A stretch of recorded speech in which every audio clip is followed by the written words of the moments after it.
Astro TV அனுசிய நேயர்களுக்கு வணக்கம். உங்கள் ஜோதிடர் முருகேசன் பேசுகிறேன். இன்றைய வீடியோவில் மிதன ராசிக்காரர்களுக்கு இந்த பராபவ வருஷ தமிழ் புத்தாண்டு முழுவதும் என்னென்ன ஒரு மாற்றங்கள், என்னென்ன ஒரு அதிர்ஷ்டங்கள் கிடைக்கும் என்பதை பற்றி தான் இன்றைய வீடியோவில் நாம் தெளிவாக பார்க்க இருக்கிறோம். இந்த தமிழ் புத்தாண்டு பாருங்க 14/4/2026 அன்று ஆரம்பமாகிறது. அதாவது தனுசு லக்கணத்தில் சதய நட்சத்திரத்தில் துவாதசி திதியில் செவ்வாய்க்கிழமை வருடப்பிறப்பு பிறக்கிறது.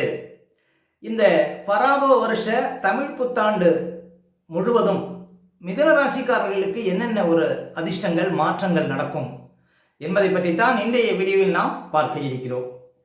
இப்போ இந்த பராபவ வருஷத்தில் மிதுன ராசிக்காரர்களுக்கு கோச்சார கிரக நிலவரங்களை பார்த்தோமானால் பாருங்க, வைகாசி 18ஆம் தேதி அன்று ராசிக்கு 2ஆம் இடத்திலே குரு பகவான் உச்சபலத்தில் அமர இருக்கிறார்.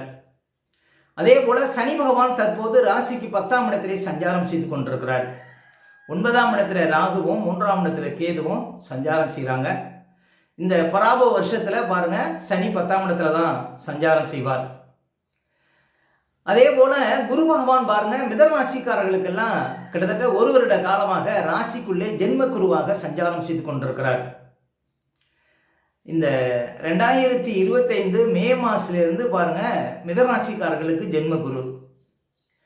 அப்ப மிதுன ராசியில பிறந்த பாருங்க, அதுவும் மிருகசீரிஷ நட்சத்திரம் 3ஆம் பாதம், 4ஆம் பாதம், திருவாதிரை நட்சத்திரம் 4 பாதங்களும், புனர்பூச நட்சத்திரம் 1, 2, 3 பாதத்தில் பிறந்தவர்களுக்கு இந்த கிட்டத்தட்ட ஒரு வருட காலமாக பயங்கர நெருக்கடி அப்படின்னு சொல்லலாம். அதே போல ஒரு பதட்டம், ஒரு பயம், எங்கே போனாலும் விரயங்கள், மன அழுத்தம், வேலை இழப்பு, குடும்பத்தில் கணவன் மனைவிக்குள்ள பிரச்சனை, பண முடக்கம், தொழில் தேக்கம், மேலும் அடுத்தவங்களுக்கு பதில் சொல்லக்கூடிய சூழ்நிலை, இது எல்லாத்தையும் பார்த்துருப்பீங்க. இன்னும் சொல்ல போனால் நிறைய பேருக்கு உடல் ரீதியாகவும் மன ரீதியாகவும் பயங்கர பிரச்சனை. இப்படி பல சிரமங்களை பார்த்த மிதுன ராசிக்காரர்களுக்கு ஒரு விடிவு காலம் அப்படின்னா இந்த பராபவ வருஷத்தில் வைகாசி 18ஆம் தேதி அன்று குரு பகவான் ராசிக்கு 2ஆம் இடத்திலே உச்சபலத்தில் அமர இருக்கிறார். குரு பகவான் 2ஆம் இடத்துல அமர்ந்து தனது 5ஆம் பார்வையால் 6ஆம் இடத்தையும், தனது 7ஆம் பார்வையால் 8ஆம் இடத்தையும், தனது 9ஆம் பார்வையால் 10ஆம் இடத்தையும் பார்க்க இருக்கிறார். பொதுவாக குரு பகவான் பாருங்க 2ஆம் இடத்துல அமர்வதே மிகப்பெரிய சிறப்புங்க. கோச்சாரத்தில் குரு பகவான் ராசிக்கு 2, 5, 7, 9, 11 சஞ்சாரம் செய்யும் பொழுது மிகப்பெரிய அதிர்ஷ்டங்களை கொடுக்க தவற மாட்டார். கிட்டத்தட்ட ஒரு வருஷமா உங்களுக்கு மிகப்பெரிய சிரமங்களை கொடுத்த குரு பகவான் உங்களுக்கு வாரி வழங்க இருக்கிறார். இந்த பராபவ வருஷத்துல வைகாசி 18ஆம் தேதியிலிருந்து, அதாவது ஆங்கில தேதிக்கு ஜூன் மாதம் 1ஆம் தேதியிலிருந்து உங்களுக்கு ஒரு விடிவு காலம் பிறக்குது அப்படின்னு சொல்ல முடியும். சரி, இந்த பராபவ வருஷத்துல இந்த டென்ஷன்லாம் குறைஞ்சிரும், ரொம்ப ரிலாக்ஸாக இருப்பீங்க, உங்களுடைய கஷ்டத்துக்கெல்லாம் ஒரு தீர்வு கிடைக்கும். முக்கியமாக குரு பகவான் குடும்பஸ்தானத்தில், தனஸ்தானத்தில், வாக்குஸ்தானத்தில் அமர்றார், அதுவும் உச்சபலத்தில் அமர்றார். அப்போ உங்கள் பேச்சுக்கு மரியாதை கிடைக்கும் இந்த வருஷத்தில். அதுவும் வருகின்ற ஜூன் மாதம் 1ஆம் தேதியிலிருந்து உங்களுக்கு 2ஆம் இடத்துல குரு அமர்வதனால பணப்புழக்கம் அதிகரிக்கும், வராத பணமெல்லாம் வந்து சேரும். அதாவது கட்டுக்கட்டாக பணத்தை எண்ணக்கூடிய ஒரு வாய்ப்புகள் மிதுன ராசிக்காரர்களுக்கு வருகின்ற ஜூன் மாதத்திலிருந்து கிடைக்கும். அதே போல குடும்பம் அமையாதவர்களுக்கு குடும்பம் அமைஞ்சிடும், அது மறுமணமாக இருந்தாலும் சரி. அதே போல மிதுன ராசிக்காரர்கள் ஆண்களாக இருந்தாலும் பெண்களாக இருந்தாலும் திருமணத்தை நோக்கி எதிர்பார்த்து காத்திருக்கிறவங்களுக்கு முழு ராஜபார்வை காலம் இந்த பராபவ வருஷத்தில். அதுவும் ஜூன் மாதத்துக்கு அப்புறம் கட்டாயம் திருமண யோகம் கிட்டுங்க மிதுன ராசிக்காரர்களுக்கு. அப்போ திருமண வயதில் இருப்பவர்களுக்கு இது ஒரு அதிர்ஷ்ட காலம் அப்படின்னு சொல்லலாம். அதே போல் கிட்டத்தட்ட 10 வருஷமாக குழந்தை பாக்கியம் இல்லைங்க அப்படிங்கிறவங்களுக்கெல்லாம் கட்டாயம் குழந்தை பாக்கியம் இருக்கும் இந்த பராபவ வருஷத்தில். ஏன் அப்படின்னா குரு பகவான் எந்த இடத்திற்கு சென்றாலும் அந்த இடத்தில் உள்ள குறைகளை நிவர்த்தி செய்யக்கூடிய மிகப்பெரிய சுபக்கிரகம். அப்போ குரு பகவான் குடும்பஸ்தானத்தில் பாருங்க, இந்த பராபவ வருஷத்தில் ஜூன் மாதம் 1ஆம் தேதி அமர இருக்கிறார். அப்போ குடும்ப விருத்தி இல்லாதவர்களுக்கு பாருங்க குடும்ப விருத்தி ஏற்படும். குடும்பத்தில் ஒரு புது நபர் பாருங்க வருவாங்க. குடும்பத்தில் தடைப்பட்ட சுபகாரியங்கள் நடக்கும். அப்போ குடும்பத்தில் கணவன் மனைவிக்குள்ள இந்த பிரச்சனைகளுக்கு தீர்வு கிடைக்கும். குடும்பத்தில் ஒரு சந்தோஷம், குடும்பத்தில் ஒரு ஆனந்தம் பாருங்கள் இருக்கக்கூடிய ஒரு காலமாக இந்த மிதராசிக்காரர்களுக்கு இந்த பராப வருஷம் விளங்கும். அதே போல் 2ஆம் இடம் வலுக்கும் பொழுது வழக்கு இருந்தால் அது சாதகமாக முடியும். சொந்த தொழிலில், வியாபாரத்தில் மிகப்பெரிய வளர்ச்சி கிடைக்க இருக்கிறது இந்த ஜூன் மாதம் 1ஆம் தேதியிலிருந்தே. அப்போ இந்த பராப வருஷத்தில் உங்கள் வாழ்க்கையில் இருந்த நெருக்கடி, உங்கள் வாழ்க்கையில் தீர்க்க முடியாத சில பிரச்சனைகளுக்கு ஒரு நல்ல தீர்வு கிடைக்கும் அப்படின்னு சொல்ல முடியும். அப்போ உங்கள் கஷ்டத்திலிருந்து நீங்கள் வெளிவரக்கூடிய யோகம் இந்த பராப வருஷத்தில் கட்டாயம் உங்களுக்கு கிடைக்கும். அப்போ இந்த தமிழ் புத்தாண்டு வாழ்க்கையில் ஒரு மிகச்சிறந்த ஆண்டாக இந்த வருஷம் உங்களுக்கு உங்களுடைய கஷ்டங்கள்லாம் விலகக்கூடிய ஒரு வாய்ப்புகள் கட்டாயம் உண்டு. அப்போ மிதராசிக்காரர்கள் எதிர்பார்த்தது எல்லாமே இந்த ஜூன் மாதத்துலேருந்து நடக்க இருக்கிறது. அதே போல் உயர் பதவி, நிறைய பேருக்கு உயர் பதவி எதிர்பார்த்து காத்திருக்கிறவங்களுக்கு கட்டாயம் உயர் பதவி கிடைக்கும்.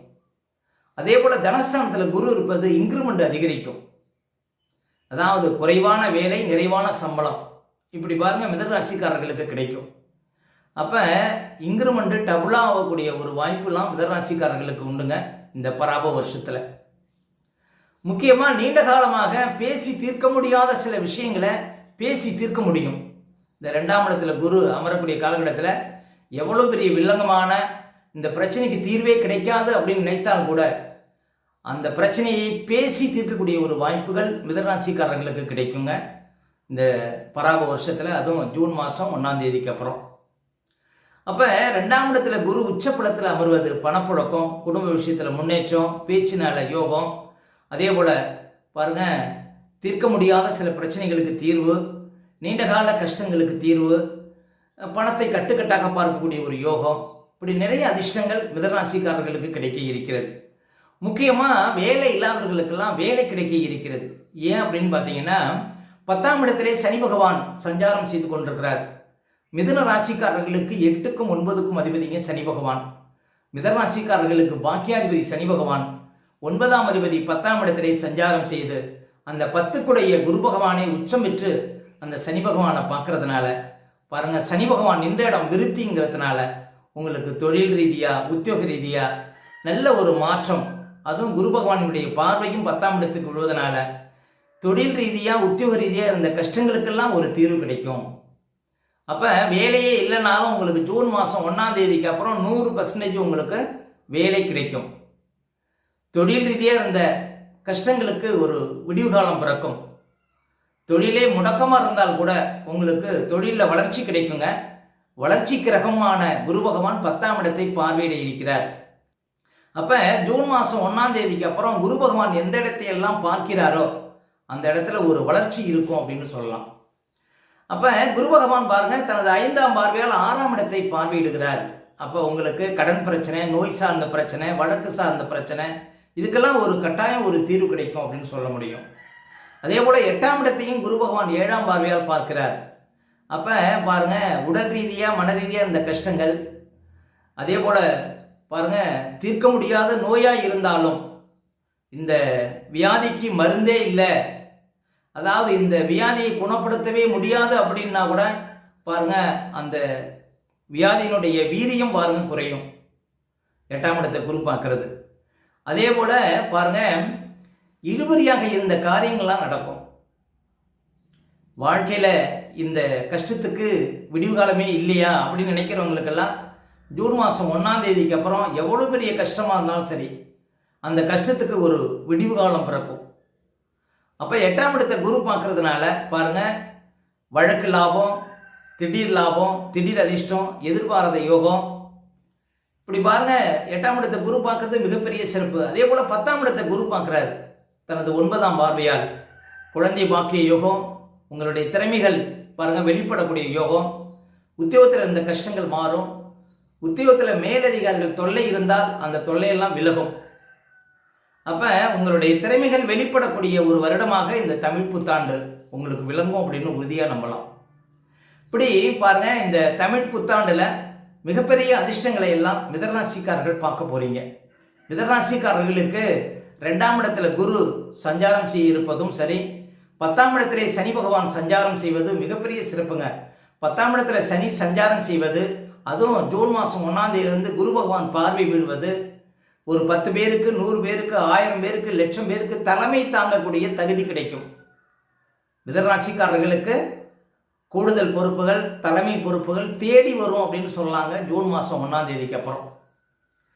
அப்போ இந்த 10ஆம் இடத்தில் இருக்கக்கூடிய சனி பகவானால் உயர்ந்த இடத்தை பிடிக்கக்கூடிய வாய்ப்புகள் மிதராசிக்காரர்களுக்கு கட்டாயம் உண்டு. அதே போல 9ஆம் இடத்துல ராகுவும் 3ஆம் இடத்துல கேதுவும் சஞ்சாரம் செய்து கொண்டிருக்கிறார்கள். தகப்பனார் ஆரோக்கியத்தில் கொஞ்சம் கவனம் செலுத்தணும். 9ஆம் இடத்துல ராகு பயணிப்பது, 3ஆம் இடத்துல கேது இருப்பது உங்களுக்கு தைரியத்தையும் அதே போல முயற்சினால வெற்றியையும் கொடுத்து கொண்டே இருப்பார். அப்போ மிதராசிக்காரர்களுக்கு இந்த பராபவ வருஷத்தில் குரு பகவான் ராசிக்கு 2ஆம் இடத்தில் அமர்வது, 10ஆம் இடத்திலே சனி பகவான் சஞ்சாரம் செய்வது, அந்த சனியை குரு பகவான் பார்வையிடுவது, இது எல்லாம் பாருங்க ஒரு மிகப்பெரிய ஒரு மாற்றத்தை மிதராசிக்காரர்கள் இந்த பராபவ வருஷத்தில் கட்டாயம் பார்க்க முடியும். அப்போ மிதராசிக்காரர்களுக்கும் ஒரு மிகச்சிறந்த யோகம் காத்திருக்கு அப்படின்னா இந்த பராபவ வருஷத்தில் தாங்க. மேலும் உங்களுடைய சுய ஜாதகத்தை நீங்கள் பார்க்கணும் அப்படின்னா திரையில் தெரியக்கூடிய நம்பருக்கு கான்டாக்ட் பண்ணுங்கள். உங்களுடைய பிள்ளைகளுக்கு புதுசாக ஜாதகம் எழுதணும் அப்படின்னாலும் இந்த நம்பருக்கு கான்டாக்ட் பண்ணுங்கள். ஓகே, இந்த வீடியோ பிடிச்சிருந்தா ஒரு லைக் கொடுங்க. உங்கள் கருத்துக்களையும் கேள்விகளையும் கமெண்ட்ஸில் பதிவிடுங்க. இன்னும் நம்ம பல வீடியோ கொடுக்க இருக்கிறோம். நம்ம சேனலை சப்ஸ்கிரைப் பண்ணுங்கள். பக்கத்தில் வர பெல் சிம்பலை கிளிக் பண்ணுங்கள். நன்றி, வணக்கம்.